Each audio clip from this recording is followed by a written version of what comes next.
Hey Brett, how you doing tonight, man? Doing all right, Sensei. How about you?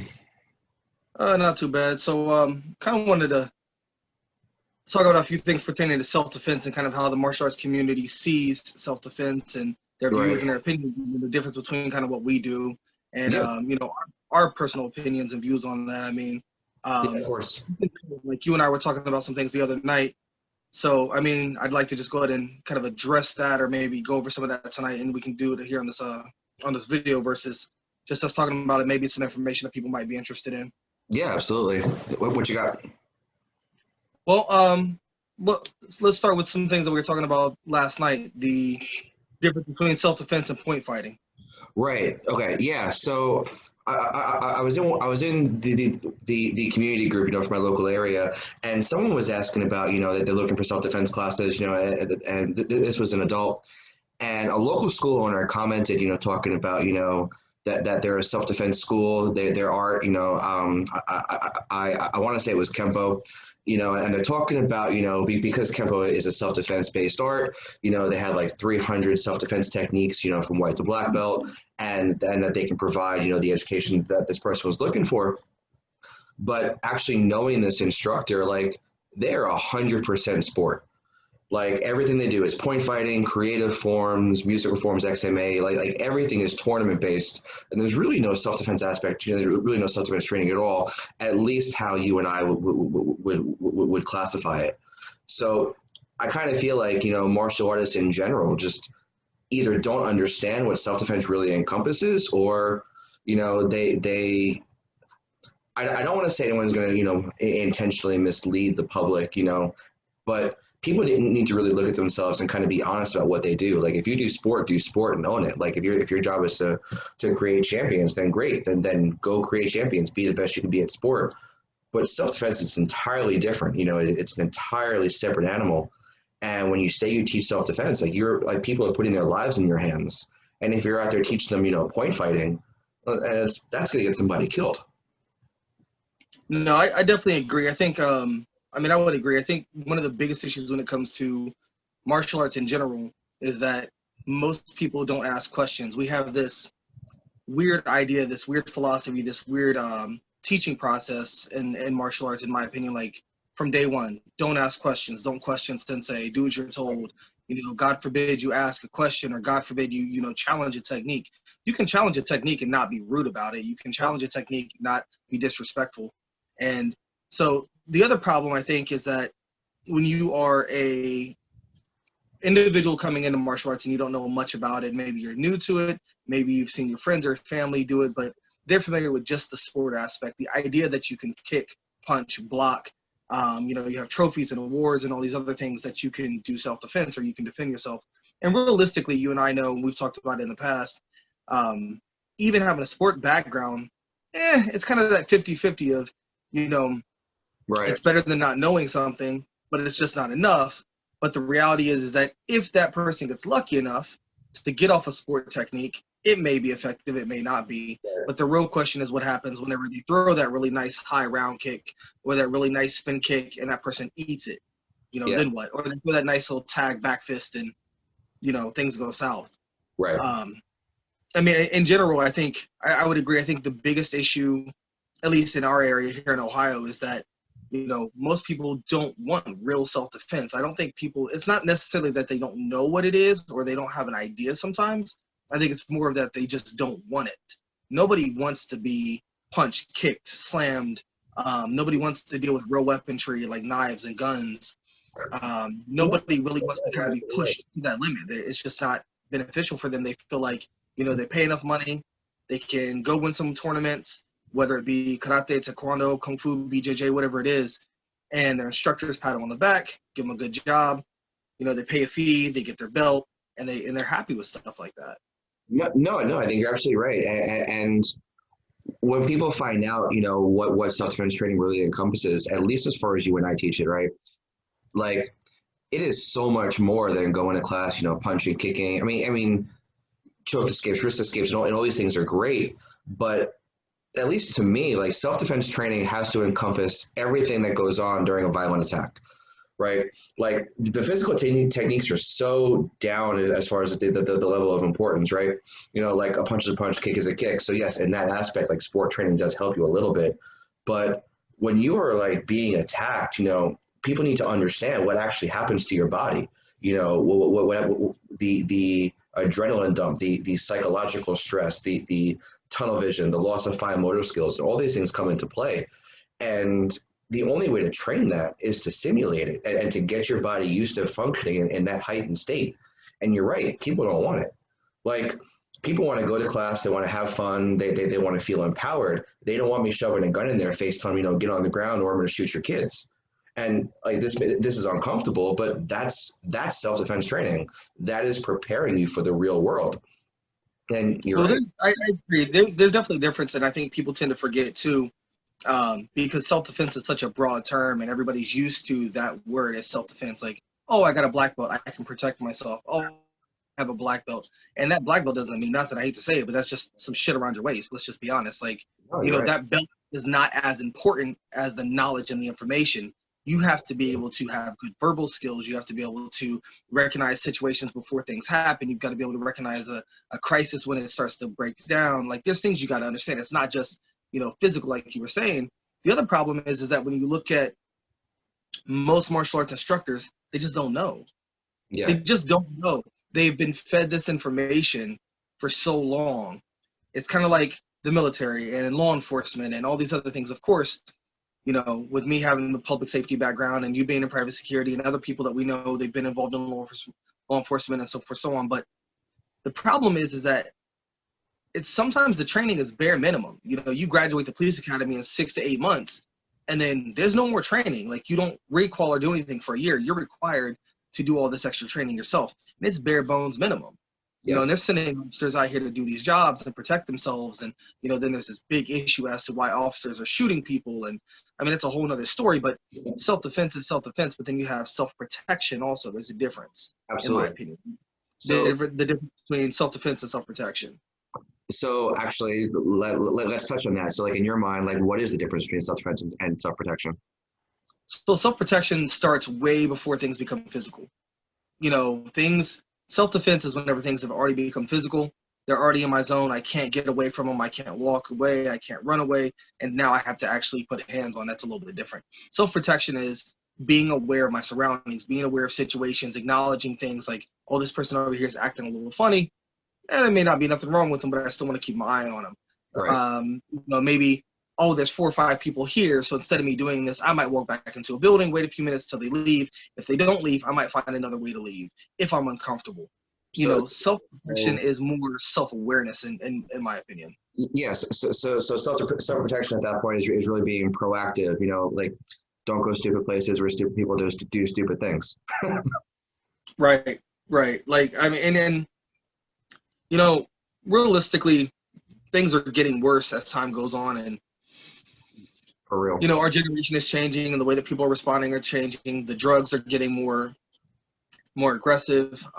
People are more free with the drugs. It's not just marijuana, not just cocaine. I guess like people are doing all kinds of crazy stuff, and you start mixing these drugs, and things get out of hand. Realistically, I think one of my concerns is that when this whole COVID scare crap is over and people actually get to venture back out into the world, whenever that may be, no one's going to know how to function. They're so used to being confined to this little area. They're so used to everything. I mean, it happened so fast that everything was taken from us to an extent to where when people do get out in public, they're not going to know how to function. They're not going to be able to recognize the signs of danger. They're not going to be able to recognize the awkward movements and the things that people are doing that could possibly put them in danger or get them kidnapped or even killed. Right, and even from a personal standpoint, whatever social skills people had are gone. We see that on the internet all day long. People just don't know how to talk to each other, and situations are going to escalate just from that. And that's the other thing too. Right now it's a game of people are just trying to keep themselves entertained. They're trying to find something to do, so they're running their mouth online, talking crap to people, starting internet wars, those kind of things. But when the time comes to where things are going to be more open, people are going to be more functional, I am definitely concerned to the point where I think things are going to be more dangerous. People are not going to know the function. They're just, and when we talk about self-protection, I think we have these bad habits ingrained in us from when we're little. Yeah, it's great to teach your kids, poke them in the eyes, kick them in the groin, hit them in the throat, all these things that you can learn from TVs and movies and that kind of thing. And yeah, I'm sure some of that stuff helps, but realistically, when we talk about self-defense, we don't talk about the real responses of the body of what happens when you're in the middle of a fight.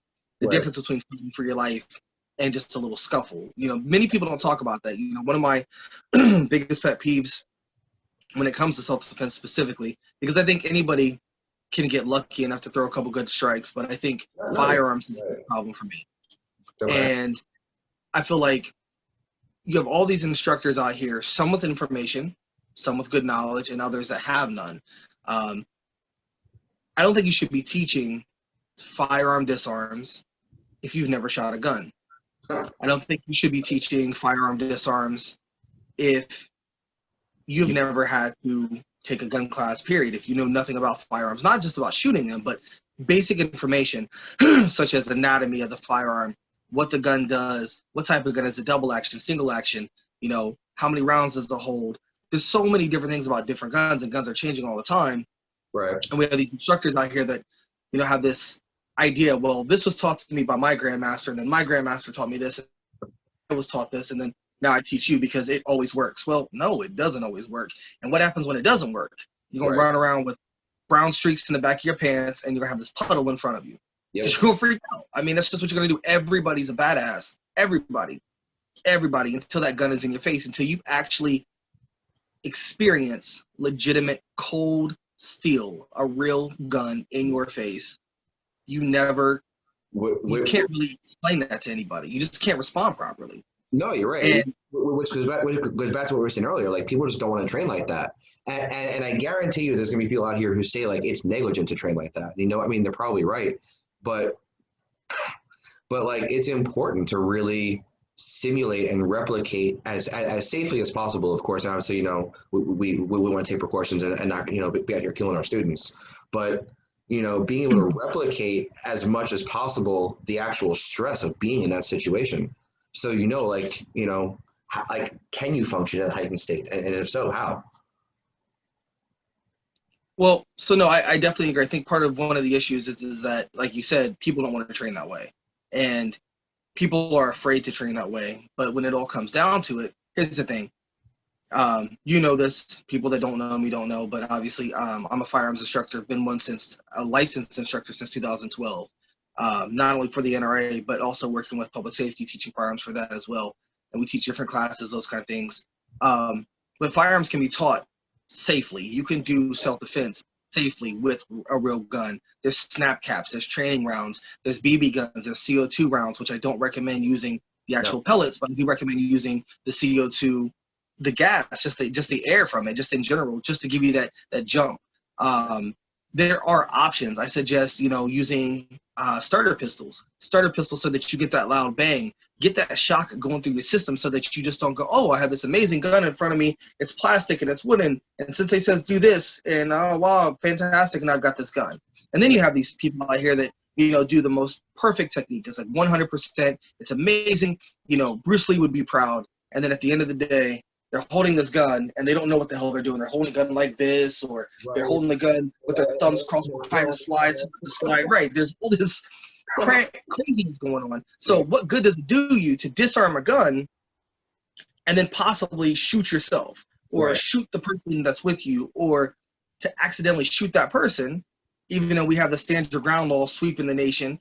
But like, legitimately, it's amazing, by the way. Is it justifiable? I mean, can you justify that when somebody doesn't have a weapon? There's so many different things. And then on top of that, let's kind of veer off on this little bit of rant for a second. So then let's say you do everything perfect and you have this gun in your hands. What happens when that person is just out of their mind? They don't care, they're on drugs, or they just have a death wish and they bum rush you and they take that gun from you because you don't have any weapon retention skills. Then what? No, the firearm is always our firearm until the situation is over. Absolutely. Well, any weapon brought to a fight, gun, knife, board, club, pull cue, like any weapon brought to a fight is never just your weapon. Period. It belongs to everybody that's around there, and you just have to hope and pray that you are good enough to hold on to that weapon. Yeah. That's just how it is. And then and then what happens? Then what happens? Like you have this perfect disarm. Sure, why not, right? You take the gun away, they bum rush you, gun goes click. Then what? I mean, these that people like need to think about. Well, people don't. What most instructors, at least in my experience, and especially me coming up, like I've had really good instructors, people that really were clean, they were strong, they were fast. That like there's no question about it, and they knew their stuff, and they've demonstrated techniques, and they actually use some of this stuff. So I'm not saying that they're wrong, but there are things that they just didn't know. Right. And well, yes, you take the gun, and you, let's say that person decides that he pulls a knife out at you, and now he wants to run at you for some odd unknown reason, and you try to shoot him. And like you said, the gun just goes click. Well, why did the gun go click? Is there a double feed? Is there a jam? Is the magazine not seated properly? Yeah. Does it have a hemfire? Is it bad ammo? Was there no gun? Was there no ammo in there? Like, there's all these different things that are going on. What happens when you do take the gun and you pull the trigger and it doesn't work? And you're like, well, shit, how does it? And it's not firing. Then what? Yep. You know how to get that gun back into work so that you can use it. Do you understand? Tap, rack, pull back, move off to the side, hands off to the side, thumbs off to the side, finger off the trigger unless you're going to shoot like bare bone basics. And then how are you going to handle your kid being with you, your husband, your wife, your whatever, your grandmother, then what? Well, no, actually, that's a really good point. Like a lot of self-defense techniques you see, good, bad, and different, they don't take into account other people being like next to you, like having to defend the person. It's always, two people in a padded dojo. All right, you ready? Right? And they grab and whatever it is. Well, like you said, what happens if, you're there with your kids, your wife, whoever it is, like the techniques change, the mindset changes. When we get to firearms, all these things, you can take that into account. No, definitely. And like we were talking about earlier, the live action, the live training, the aggression has to be there. You can't, part of the issue that you see with most traditional schools, and, I'm sure we're going to burn in hell for saying these things because, God forbid we're sacrilegious when we talk about this stuff. But right. the truth is that you have these situations where they instantly just walk up to the person and they put the gun in front of them and it's nice and straight and it's right to their head and there's this technique and then they do whatever they do. There's never any dialogue. And then there's nothing to force that student or that individual to have to properly respond. Right. You have to scream at them. You have to curse at them. You have to get their adrenaline pumping. You have to shove them. You have to bump them in the head with the gun. You have to do all these things. You have to tell them that you're going to do all these nasty things to their family. You have to make things as realistic as possible. Yes. Because if you don't train the way you want to react, you won't react the way that you train. The military does it. Law enforcement does it. The fire department does it. Why in the hell aren't martial artists doing it? Well, because martial artists are out here working with law enforcement and they're doing these no-contact self-defense workshops. Like I actually saw a flyer for that the other day. It was literally a self-defense workshop put on by a local sheriff's department with no contact. So what are they learning? How is there no I don't understand that. How is there no contact? No, like flyer, no contact, period. Like, so how do you so is it like verbal judo kind of stuff? Like, I mean, are they working on their working on their chi? Are they doing like their chi? I mean, as far as I understood, like they're gonna go out there, like they're gonna hit some pads, can get, go out like, and be Billy Badass, beating the hell out of a pad, Man, I bet that pad got worked. I mean, I don't know. I think for me, so since I'm not a traditional, quote unquote, traditional martial artist, and I'm not a sport guy, I'm not an MMA guy, I don't know everything. I mean, for me, things have to be realistic. I mean, I think about all the students that I've trained and all the people that I've worked with and all the people that I've been trained by. And, realistically, from experience, until you have those things like really put in front of your face and until things are legitimately aggressive and until you actually have that pressure, yep. You don't understand because every single person thinks that they are skilled, and that's because their instructors told them, or because they put so much value into their belt rank or their level, or because they, they're national champions. That trophy is not going to jump off the shelf if they have their ass. Nope. And and if we're on that subject, nothing is going to save their ass except their own personal training. Like, doesn't matter who their instructor was, doesn't matter who they train with, doesn't matter if their instructor was a badass. Like, at the end of the day, you are responsible for your own safety, 100%. No, that's legit. So it's always going to be that battle between you and whatever higher power you believe in. That's just the nitty gritty of it. And there's not a single technique, and that's something that frustrates me too, is that you have these 100% guaranteed techniques, this, 100% this, or, karate is 100%, Brazilian jiu-jitsu is 100%. It is the best art for self-defense. That's fantastic. That's great. I study BJJ. I'm under, Master Machado, Carlos Machado. That, I was against BJJ for a long time. That as well. And then I went ahead and got involved, and, I'm really happy with the training. But at the end of the day, what do you do if you don't sink that choke in quick enough? What do you do whenever I've already set my mind that I'm going to stab you? So you can put me in whatever hold you want, but I'm going to get to that, and I'm going to stab you. Now, granted, I'm sure that they have, there are tons of people like Master Machado, Carlos Machado. I am 100% certain that nobody's going to pull a knife out on him and get away with it. I'm sure of it. And I'm sure that, Master Yagi Sensei, he's not. I'm not worried about him for Okinawan Goju. Like, somebody pulls a knife out on him, like, I'm not worried. Like, there are instructors that 100% I'm sure of that can do these techniques. But for the average individual, these are people that have been training their whole life.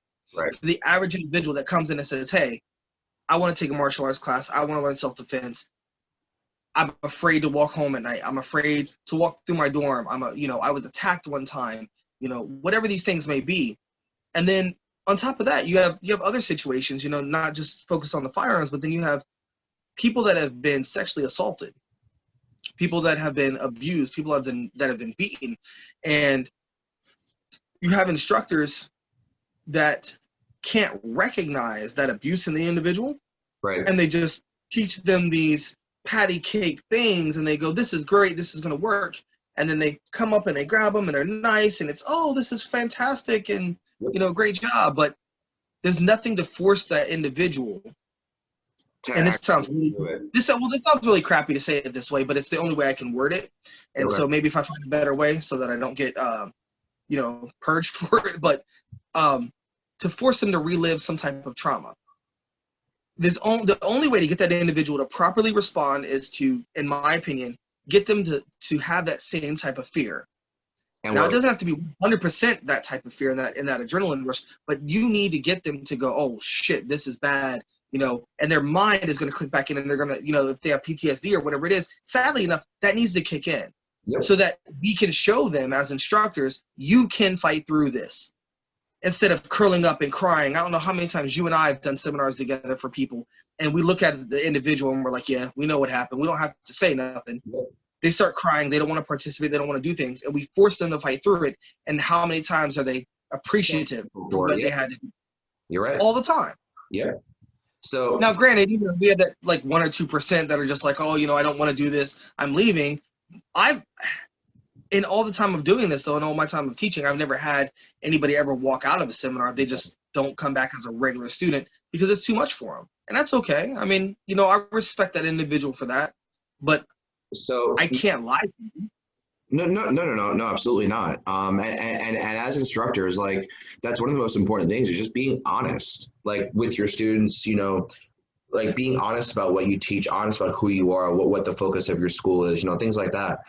You actually put a really good point about, people like Master Machado, about your instructor in Okinawa. And these are people who've been doing, quote unquote, traditional martial arts their entire lives. And there's no question whether they can protect themselves. But on the flip side, you have a lot of traditional people out here, and it's going to piss some people off.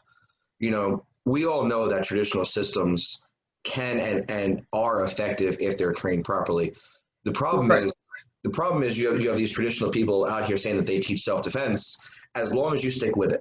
Like, you come to class, you keep training, you learn the kata, you learn the renzoku, you learn the ippon kumite, you learn all these traditional aspects, and at some point it's going to make sense, and 10 years from now you're going to be a badass. But how does that help the woman who's being battered at home, like that night? Like, how does it help, the guy who's afraid to walk, who's afraid to walk to his car? Like, so as instructors, we need to be able to recognize the students' needs and be honest with them. Like, listen, like, yes, just as an example, like if you teach, taekwondo, right? We all know taekwondo, if taught properly, is an effective art. But if you're out here like teaching point fighting, you're teaching, a limited type sparring, and you have this woman coming to you that like she's afraid to go home that night, like none of that is going to help. And telling her, what, stick with this, in a couple of years, you're going to be an athlete, you're going to be a champion, you're going to learn, very powerful techniques, and you'll be able to use them. How does that help them now?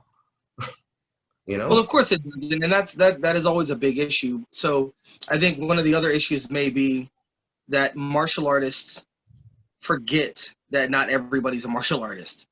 And so a martial artist should not be teaching self-defense because they're going to teach as if it is martial arts.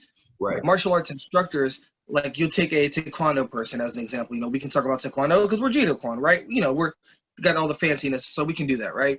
So you take taekwondo, you take judo-kwan, right? And you have all these people that study this particular martial art. Not everybody this way, but they come in, they have this student, and they want to learn self-defense. So they teach them things that are not, like you said, they're not effective. They're not usable right now. And so the problem is that most martial arts instructors teach as if they're teaching a martial arts class. Right. Self-defense is not a martial arts class. It just isn't. Right. And so you have to be able to strip away all the, you shouldn't be bowing into a self-defense class. You shouldn't. That's my opinion, because it's self-defense. Yeah. And now if you want to wear your uniform and wear your belt because that's how you feel comfortable teaching, that's cool. There's nothing wrong with that. But you still shouldn't be bowing in class. And yes, you can teach effective self-defense, and yes, you can teach all these things and not curse and do all these things. But if you are one of those people that is loudmouth, a lot like me and a lot like you, we are going to push you past your limit. You can't, if you're going to teach traditional martial arts and you're going to say, stick with this, learn these forms, and you're going to be amazing in 5 years or whatever that crap is that people say. Yep. The moment you start teaching taikyoku, the moment you start teaching, any form, the heian forms, the peinan forms, any of the kukiwan forms, it doesn't matter. The moment you start teaching that first form, you should be instantly going, first movement, look, block, here. Now, this is what this does. This block is not a block. Let's just get that out the way. It's not a block. It's a throw. It's a lock. It's a pin. It's a trap. Oh, well, no, we don't pull this hand back for this amazing amount of power. No, I don't need to pull his hand back for power. I have power from right where I'm at. No, it's called a hikite for a reason, to grab and pulling hand. Well, what are you doing? Pulling somebody in, trapping them. And if we would teach people like that, where I go, okay, first form, turn low block, slide up, punch. Fantastic. Oh, well, who's going to step up and punch with this Oyazuki Seiken? Well, realistically, I'm not punching. Well, what are you doing? I'm throwing you. I'm breaking your arm. I'm snapping the arm underneath. That's what I'm doing. Yeah, I'm grabbing your throat. Whatever it is. Right. I mean, So a couple nights ago, I was teaching self-defense at a sport taekwondo school, and all we did was take a look at their forms. And I was like, what if I told you like taekwondo is a grappling art? And they're like, what are you talking about? And we literally just broke down the applications of the forms. And like you said, a low block, no. Like, you have me in a clinch, I'm grabbing behind your jaw and, dropping you down, pop here. Like, we're taking your sport forms and I'm giving you guys real applications to them. And just the light bulb, the epiphany that was going on in their minds. Like, one student actually thanked me. He came up to me. He was 16 years old, as a brown belt, and really good practitioner. He's like, listen, I can't thank you enough. He's like, I'm a good fighter, but I was, concerned. Like, if I get into a situation, like, what am I going to do? Am I going to point fight the guy? Like, I feel like you're giving me actual skills that I can use. And like, that's what it's all about. I mean, martial arts is great, tradition is great, and all these things are important to us as martial artists. But too many people forget that these arts, like the word martial, warlike, military, combative, like these are warrior arts first and foremost. And if they're not viable, then it's not martial arts. But Right. that's a whole other tangent. No, it's legit. So the thing is that, we do have to remember, though, that I agree with you 100%, but then we also have to remember is that, the wars that we're fighting is not the wars like it was back then. So the wars that we're fighting as martial artists now are more emotional, more mental, more physical, on a level of being able to move physically, not so much punching and kicking, but we're fighting a war within ourselves consistently. And so that's where we have to be able to add the idea of martial and art to combine those two together. And we tend to forget that as martial artists. And, then we get caught up in the business aspect of martial arts. And, you and I, we talk about that all the time. And there's a reason why, realistically, we're broke. We don't run, super expensive schools. We don't have large schools. And, we don't have those things because, let's face it, let me take that back. Before I even say it, I'm a bad, horrible businessman. When I met you, you were a good businessman. I don't know what happened to you. Don't follow me, man. Stop following me. You had how many students when I met you? When you met me, I had like 75 students. 75 students. Before you started getting involved with me, how many students did you have? At one point, like I think the highest number of students I had was like 110, 112 maybe. But that's the thing. Back then, I was teaching sport. I was teaching what people wanted, but it wasn't something that I believed in. And actually, here's something that a lot of people don't know. The entire reason I made the switch from sport martial arts to self-defense. I had this one student of mine, and he was literally a national kickboxing champion. He was 13, 14 years old, went to high school. He got jumped by 3 guys. He got his ass kicked. And he came to me, he's like, Sensei, he's like, I'm a national champion. Like, I fight. Like, why did this happen? And like, it kind of flipped the light, that light switch in me. Like, no, like this shouldn't happen. Like, if I'm teaching you martial arts, I mean, yeah, like you can fight in the ring, but there's more to it. And that's when right. Getting into like the whole self-defense aspect and really diving deep into it and really trying to understand self-defense. And then that, and that's when you and I hooked up, and now we're here. Yeah, I think no matter what, specifically, I guess I can't speak for you 100%, but I can speak for me. I'm always going to go against the grain. That's just what I do. And there's nothing wrong with having 100, 200, 300 students. There are people that I know that have 200, 300 students, and they are amazing instructors, and they're doing an amazing job for the community.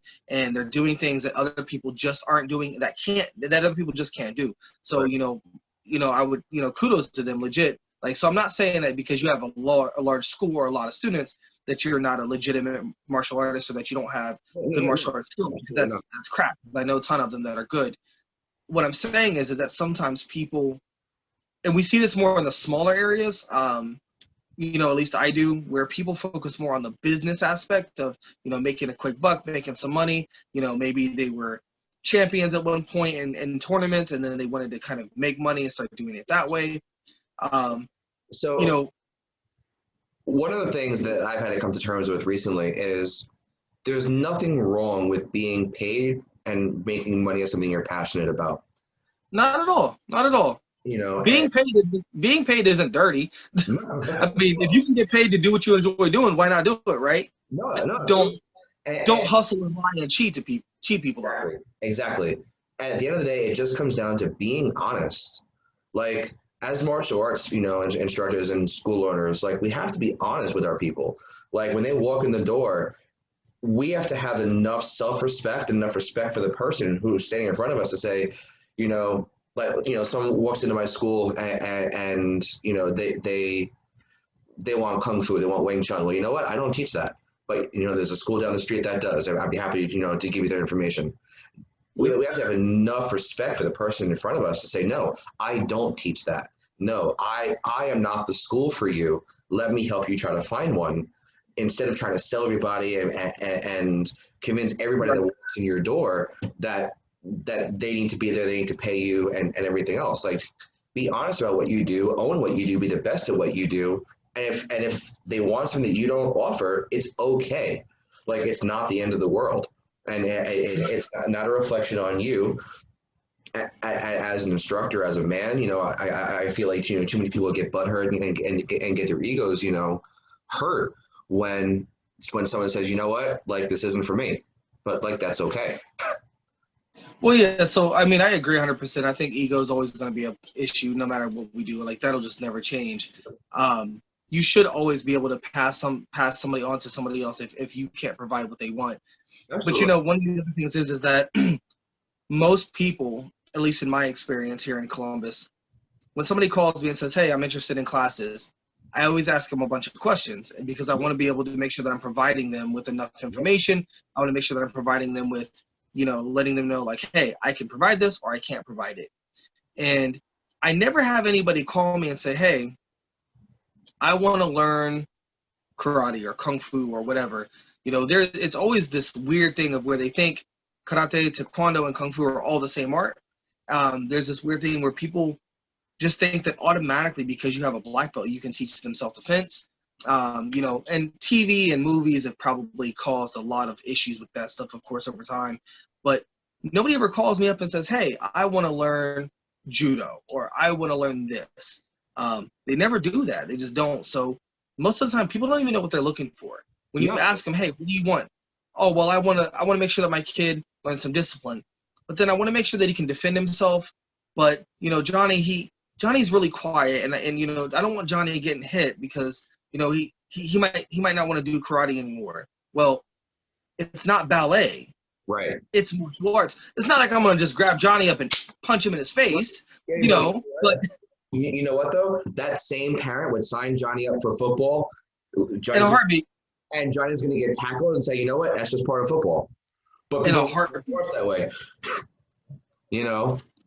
That's because football is it's marketed differently. It's a part of our culture. It's a part of our world, and it's amazing. And Johnny may be this amazing athlete and get a scholarship to go to school and all this other crap or whatever it may be, and that's a possibility. So, and I'm not saying that people that play sports is, well, you know how I feel about sports, but it's a whole nother story. Yeah. I mean, Right. you're right. I mean, that same parent will sign that kid up. And then the other thing is this, you can't become efficient or even become good at martial arts, self-defense, or even football or basketball for that matter, if you got your hands in every single sport.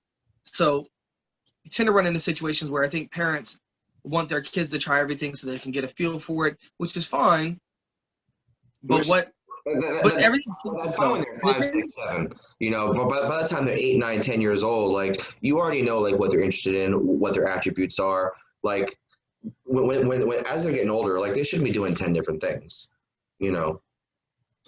Well, I don't have a problem with people doing like 10 different things. What I have a problem with is that something always suffers, and it's usually martial arts. The thing that's the most important, now granted, is most important in my mind, in my opinion. They may feel like football or soccer or whatever is more important, and that's okay. There's nothing wrong with that. But I do think that people need to reconsider their reason for doing martial arts. Absolutely. And so I think as instructors, it is our job, even if we run them away, even if we scare them or whatever it may be. Yep.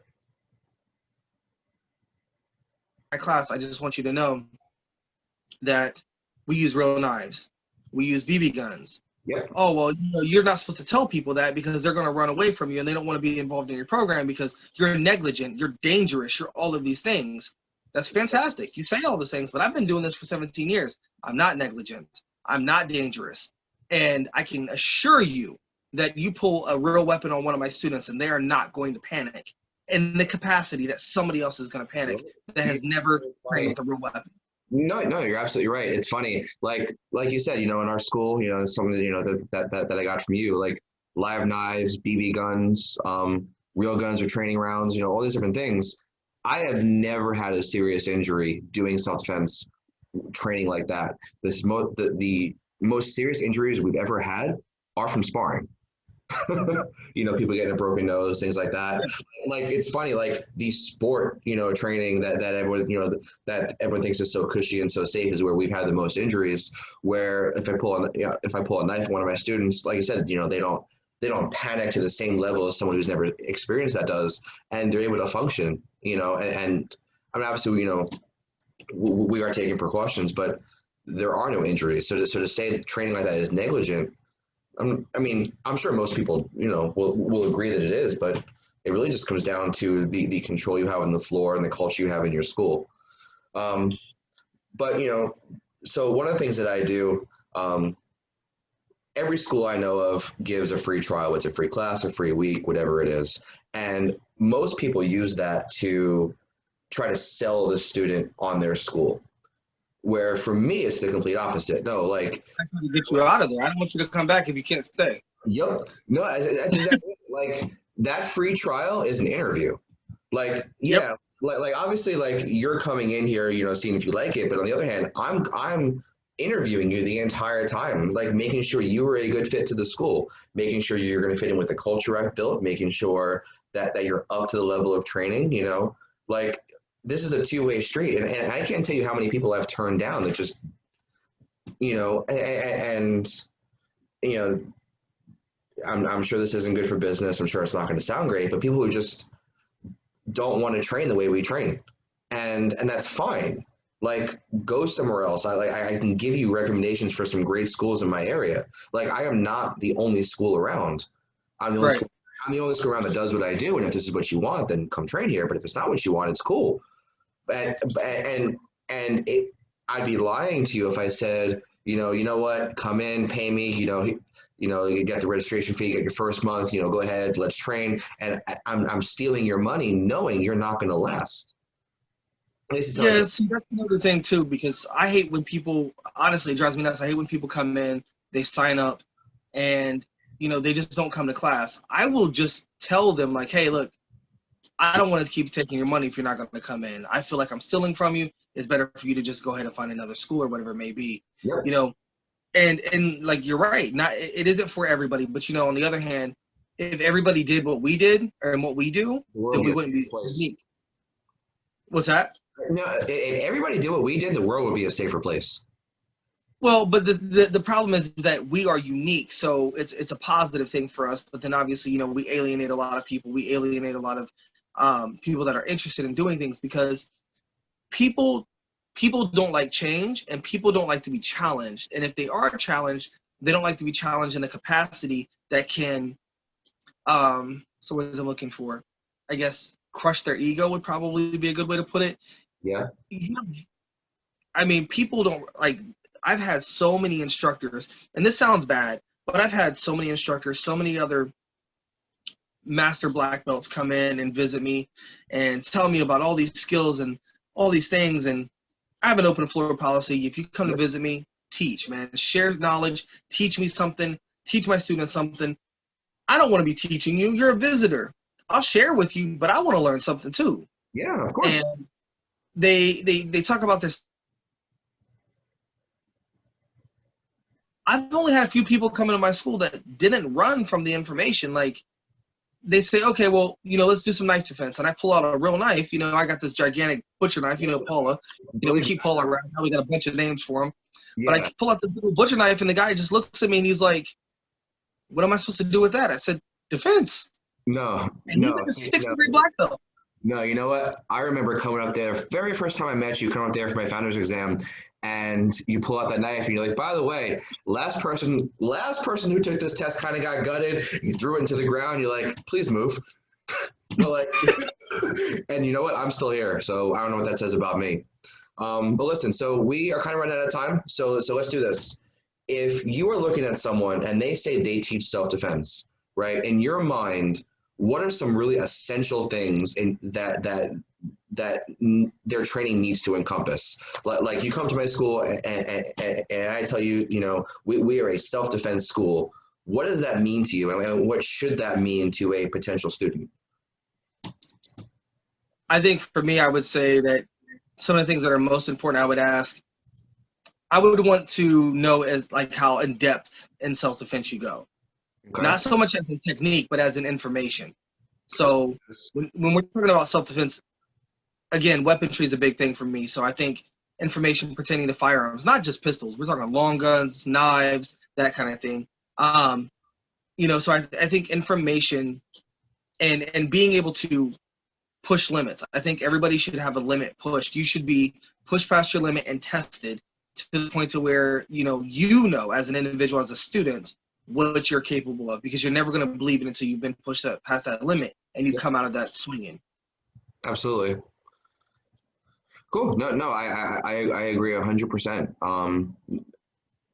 I think this is really good. I'm glad we actually decided to record it. We'll go ahead and post it up, and kind of put it out to the martial arts community. It's like, what do you guys think? When someone says they do self defense, like, what do you want to see? What is the most important thing to you?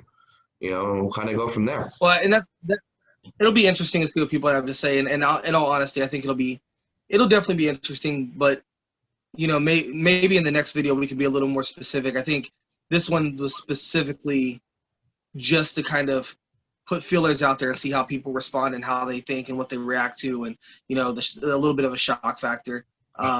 Well, it'll be interesting. The shock factor is what we do, right? Yeah. Yeah, no doubt, man. We'll definitely do another video at some point. I am intrigued to see what everybody else has to say. So let's plan for something here soon, though. Yes, sir. Listen, so thank you very much, for coming out here. It's kind of late, but hopefully, hopefully this ends up being productive. Yeah, definitely, man. You have a good night. I'll catch up with you. You too.